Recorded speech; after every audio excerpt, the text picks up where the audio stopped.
Estamos recebendo aqui em Pinhalzinho a deputada Daniela Rainer, que veio até a Prefeitura fazer a destinação de emendas e também nos visita aqui na Rádio Centro-Oeste. Deputada, tudo bem? Seja bem-vinda.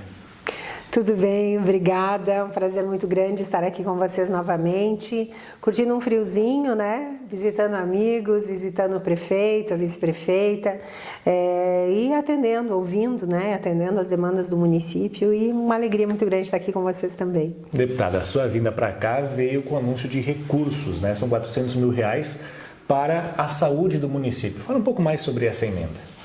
Então, hoje a gente fez a destinação de R$400 mil para a saúde, né? A gente tem estado muito próximo da prefeitura, né? Conversando, buscando realmente ajudar. Eu acho que o que as pessoas buscam, o que as pessoas precisam é resultado, né? Então, no ano passado, a gente destinou mais de R$1 milhão, né? Agora conversávamos com o hospital também, que recebeu mais R$600 mil de emendas do meu gabinete, para equipar essa nova ala do hospital e toda essa parte de lavanderia e outros equipamentos também, como disse o Cleo, né, o diretor do hospital, o presidente do hospital, disse é o pulmão do hospital, né? Então todos esses equipamentos que precisa para que o hospital funcionasse foram adquiridos, estão sendo adquiridos com emenda minha, e eu fico muito feliz. Já vai estar agora que mais 15, 16 dias, né, 16 eu acho que vai ser inaugurada essa nova ala do hospital. Então a gente fica contente de ver o resultado chegando ao cidadão. E hoje eu deixei mais R$400 mil então para exames, né? Que o prefeito, a vice-prefeita Fran comentaram com a gente. Da necessidade de fazer os exames, né? O programa de cirurgias eletivas do governador Jorginho está fluindo, está indo muito bem. Ainda tem algumas cirurgias que demoram um pouquinho mais por causa de deslocamento, enfim, e dos exames complementares que precisam ser feitos antes da cirurgia. Então, esses recursos vão ser utilizados para esses exames e outros exames que a prefeitura precisa para que possa acelerar esse passo até a cirurgia também. Mas você não cumpriu a agenda só aqui em Pinhalzinho, você vinha outros municípios da região também, né? Exatamente. A gente começamos por Maravilha no sábado, aí domingo fomos até Concórdia, voltamos para Maravilha, aí fizemos Bom Jesus do Oeste, Serra Alta, Saltinho, Santa Terezinha do Progresso, Tigrinhos. Aí agora estamos aqui em Pinhalzinho e hoje voltamos a Maravilha, e amanhã tem Palmitos, Caibi, Riqueza, toda aquela região ali. E ouvindo sempre, né, as demandas, eu brinco que as demandas elas são permanentes e insistentes, porque a gente atende mas as demandas vão surgindo, né, a vida é muito dinâmica, as necessidades são muito dinâmicas, então a gente está sempre. Por isso, né, a importância de estar sempre perto, e eu estou sempre perto para ouvir os nossos prefeitos, as nossas lideranças e ajudar a encontrar caminhos, né? E não são só emendas. Às vezes são situações que dependem de um contato, que dependem de uma chamada, peraí, uma orientação, não é bem por aqui, tem que seguir outro caminho. E pela experiência que a gente tem de executivo também, conhecendo bem o estado de Santa Catarina, a parceria com o nosso governador Jorginho, a gente consegue ajudar, às vezes, encurtar caminhos e fazer as coisas acontecerem com mais agilidade, né? E fazer acontecer também. Então, esse é o grande objetivo dessas visitas e matar a saudade também, né? Eu brinco com o pessoal, né? Eu gosto de brincar muito que eu venho comer bergamota aqui no Oeste. E vem visita após visita eu não consigo comer. E agora, de novo, eu ainda não consegui comer bergamota. Mas faz parte. Deputada, vamos falar do assunto do momento, que é o tarifaço dos Estados Unidos sobre o Brasil. Como é que você está vendo a conduta do Brasil perante a essa tarifa de 50% imposta pelos Estados Unidos, que entra em vigor na próxima sexta-feira, dia 1º de agosto? Essa é uma situação extremamente complexa, extremamente delicada e triste para nós brasileiros, né? Ninguém está contente com esse tarifaço e, principalmente, ninguém está contente com a forma como o governo federal tem conduzido essa situação. Os Estados Unidos fez uma nova política internacional com todos os países praticamente, inclusive o Brasil. Mas o nosso governo federal, o presidente Lula, não teve e não está tendo o mínimo de habilidade para conversar com os Estados Unidos e resolver essa celeuma, resolver essa situação de formas que não prejudiquem economicamente o nosso país, o nosso estado de Santa Catarina, consequentemente. A gente vê, por exemplo, a Argentina, o Milei, na verdade, ele nem esperou o tarifaço, ele se antecipou, ele foi, conversou com o Trump, fez um alinhamento, enfim, e 80% das exportações argentinas estão com tarifa zero e os outros 20% uma tarifa bastante justa. Então, é essa habilidade, é essa aproximação que a gente não vê o governo federal fazer, né? E a gente tem uma relação diplomática e comercial secular com os Estados Unidos, né? É mais de 200 anos que existe essa relação entre os dois países e que tem um volume comercial bastante considerável, bastante grande, né?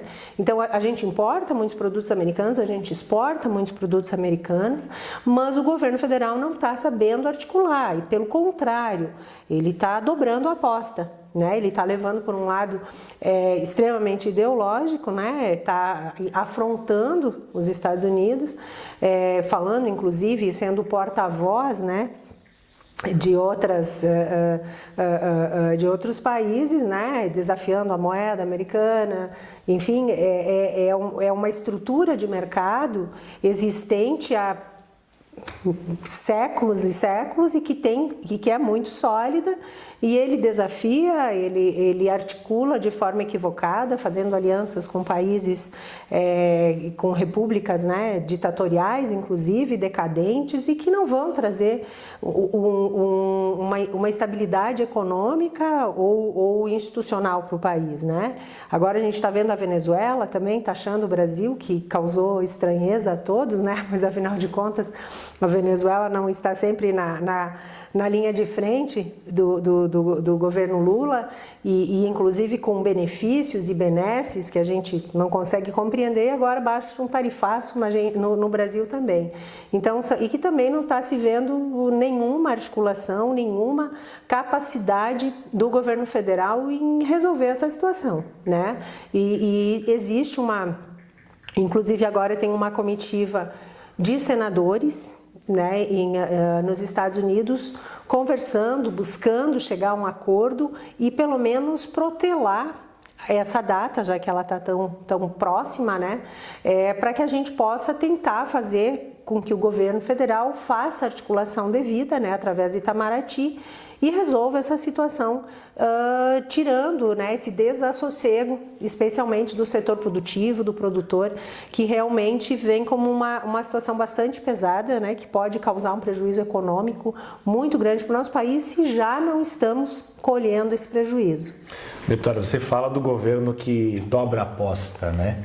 O Congresso, vocês deputados, têm um contato aqui com as bases. Muitas empresas já estão sentindo essa tarifa, já estão diminuindo, né, as suas exportações, os valores que são aplicados, dando férias coletivas. Como é que o Congresso está vendo isso? Como é que o Congresso trabalha isso, né? E como também vê essas atitudes, tanto do Supremo quanto aí do governo federal perante essa situação? Qual que é o trabalho do Congresso nesse cenário todo? Nós temos buscado, especialmente através da Comissão da Agricultura, da Comissão da Frente Parlamentar da Agropecuária, da Frente de Comércio e Serviços e dessas frentes ligadas ao setor produtivo, das quais eu faço parte, e que tem essa preocupação muito latente. Nós temos buscado, de todas as formas, cobrar do governo federal para que se posicione de forma adequada, para que atenda o interesse do povo brasileiro, do setor produtivo, né?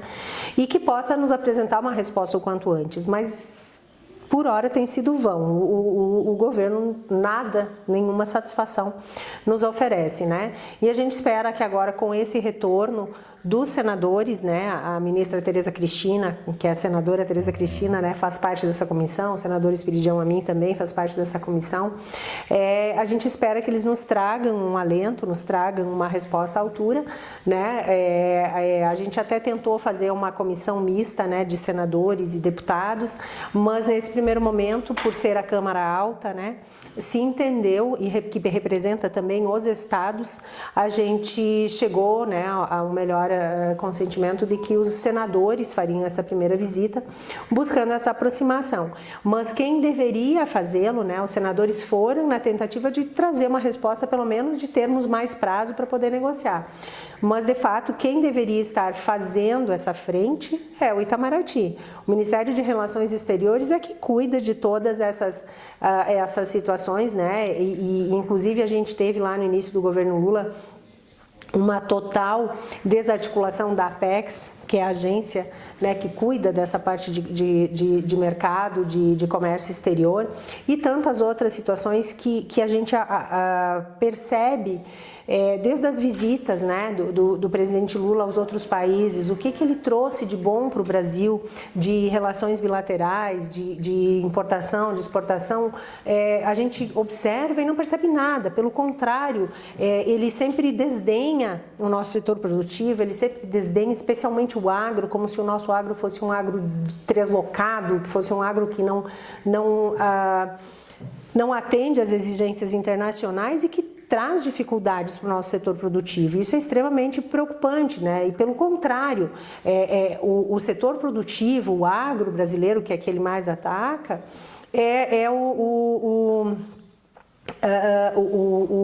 o setor produtivo que está nos mercados mais exigentes do mundo, justamente pela qualidade, pela sustentabilidade e a forma como a gente trabalha e o que a gente entrega. Então, se nós não tivéssemos essa qualidade, se nós não tivéssemos um grande diferencial produtivo, nós não estaríamos nesses mercados tão exigentes mundo afora, né? Então, é um contrassenso, é uma situação que agrava mais ainda a situação no nosso país, que a gente vê em todas as semanas, praticamente, a gente tem um escândalo novo, tem um desgoverno, né, mais acentuado, são escândalos atrás de escândalos, as nossas estatais dando prejuízo, né, enquanto que no governo Bolsonaro estavam tendo lucro, né, estavam saudáveis. Hoje a gente vê as nossas estatais indo à bancarrota, desde os Correios, são escândalos nos ministérios, foi no MEC, agora há pouco teve o problema da farmácia popular, teve o pé de meia, agora o MEC foi um prejuízo danado também, já anunciou que não vai mais poder comprar boa parte dos livros didáticos, vai comprar só português e matemática porque não tem recursos, e o próprio governo admite que em 2027 não vai ter receita para pagar as despesas básicas do governo federal. Então, a gente percebe que a gente está num caminho, com o perdão da expressão, caindo ladeira abaixo, em alta velocidade, né? É essa a sensação que a gente tem na política do nosso país, interna, que reflete na externa também, né?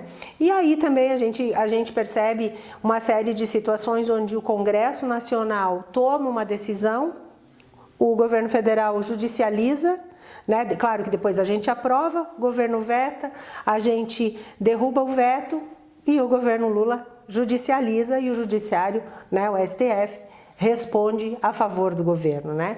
E mais engraçado também é que cai sempre o sorteio, né? Que a gente sabe que no judiciário os processos são sorteados, em que pese existe, né, um juiz prevento em algumas situações, mas o sorteio cai sempre na mão de uma pessoa. Então, e eu faço questão de falar de instituição, né, de STF, porque está na hora da instituição STF também se pronunciar e perceber o que está acontecendo nessas intervenções excessivas do STF nas decisões do Legislativo, essa usurpação de poderes, esse desrespeito ao que é decidido na Câmara de Deputados, no Senado Federal.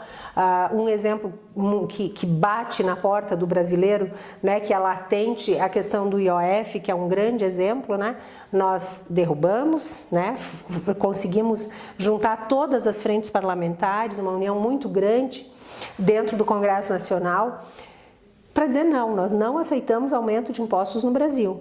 Conseguimos derrubar, o Lula vetou, derrubamos o veto e ele judicializou. Aí ele judicializa, o STF simplesmente decide a favor do governo federal. Então, essas questões trazem uma preocupação muito grande para nós, porque o mundo inteiro não tem esse tipo não aceita esse tipo de situação, né? Não é apenas os Estados Unidos. Isso depõe contra o nosso país, depõe contra o respeito aos poderes, né? A independência e a harmonia entre os poderes, mas o respeito que um poder tem que ter pelo outro, as competências de cada poder, né? E está muito nítido a invasão de competências, a invasão de um poder se sobressaindo como se fosse um superpoder em detrimento dos demais, né? O Congresso Nacional, a Câmara de Deputados, especialmente, foi eleita com o voto popular para representar o povo brasileiro, né? E o Senado, que representa os estados, né?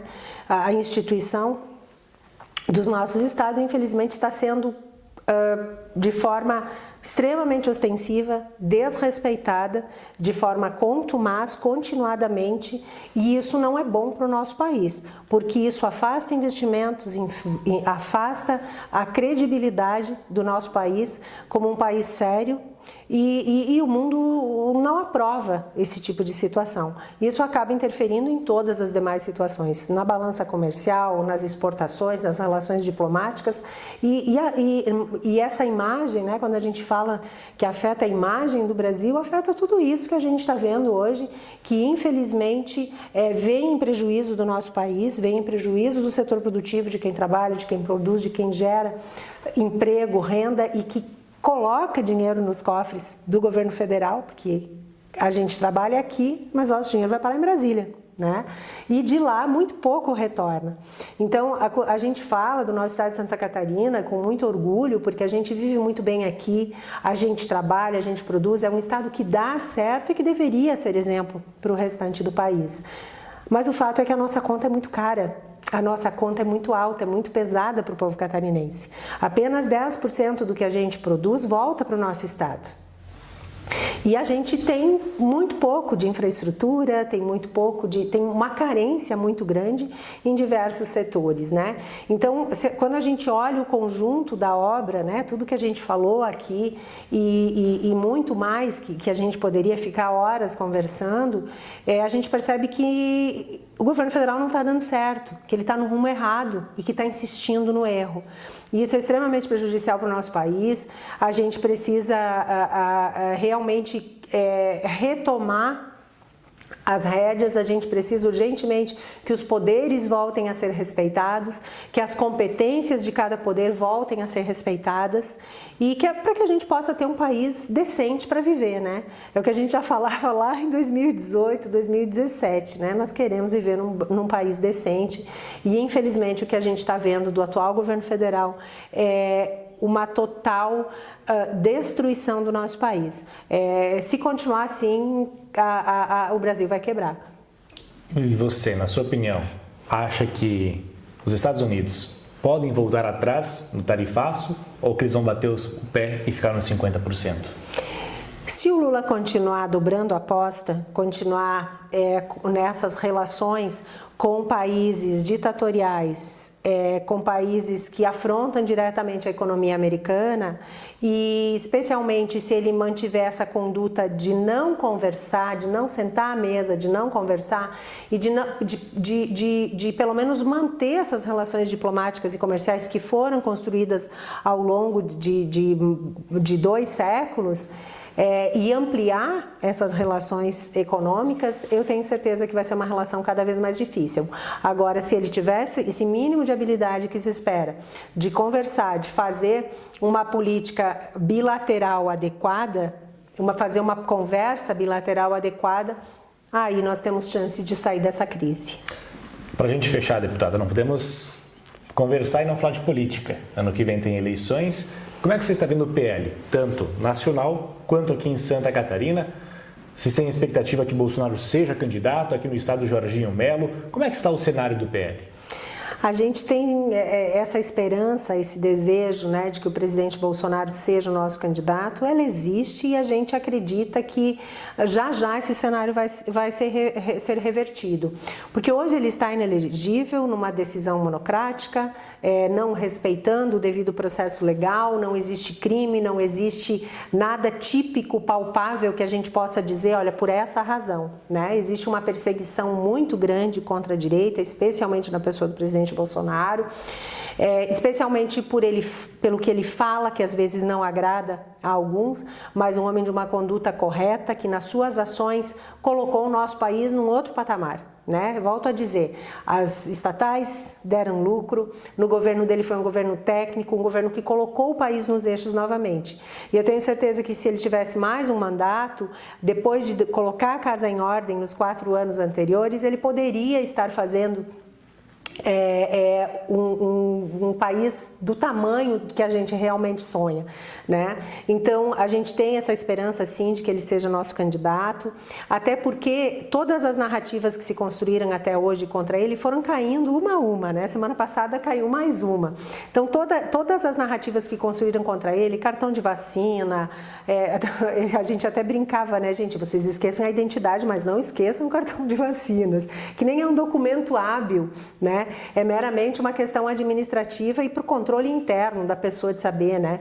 Então, a gente tem uma série de narrativas que foram construídas e que foram sendo desconstruídas ao longo do tempo e a gente tem certeza de que todas as demais também vão cair por terra.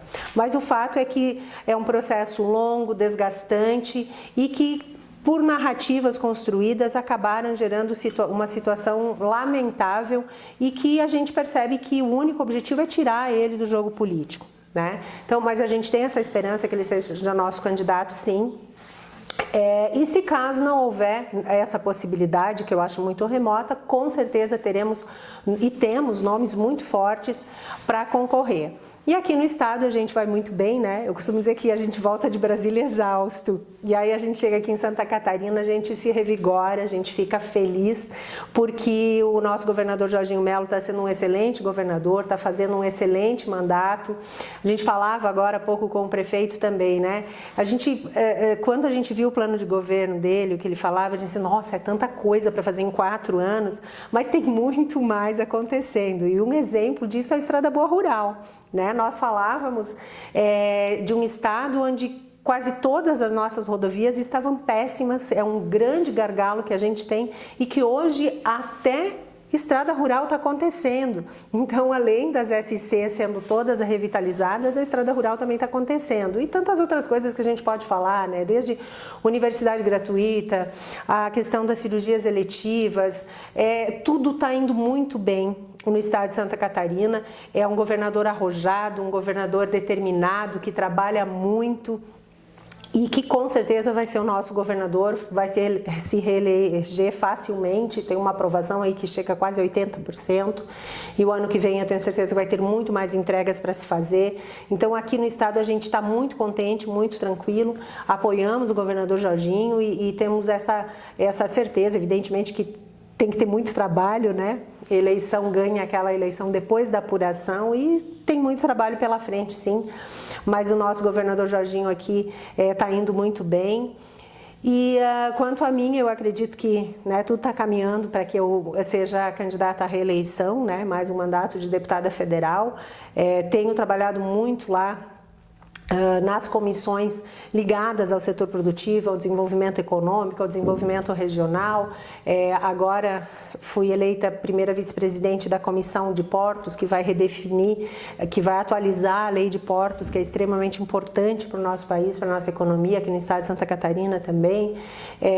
Enfim, um trabalho assim que tem rendido muitos frutos, né? Essa conexão com os municípios também é extremamente importante. E por mais que a gente tenha esse gosto, né, de estar aqui no estado, de visitar os municípios, a região, esse trabalho em Brasília também é extremamente importante para o desenvolvimento da nossa região e do nosso estado. Deputada, nosso muito obrigado. Deixar as portas da Rádio Centro-Oeste sempre abertas, será sempre bem-vinda e que sempre trazendo boas novidades para Pinhalzinho. Muito obrigada, eu fico muito contente de estar aqui com vocês, sou uma grande admiradora do trabalho de vocês todos também, e a gente está à disposição, meu gabinete está à disposição, e fico muito grata pela oportunidade de estar aqui, e quero deixar um grande abraço a todos que nos assistem, espero que todos possam usufruir muito, né, dessa nova obra do hospital, desses recursos que a gente traz hoje para a saúde também. O ano passado já trouxemos patrulha agrícola, trator, um 4x4 para o Corpo de Bombeiros, entre tantas outras coisas, e é um carinho muito grande que a gente tem por Pinhalzinho, somos sempre muito bem recebidos aqui, e então é com muito carinho também que a gente traz esses recursos para o município. Muito obrigada pela oportunidade. Essa deputada Daniela Rainer conversando com a gente aqui na Rádio Centro-Oeste.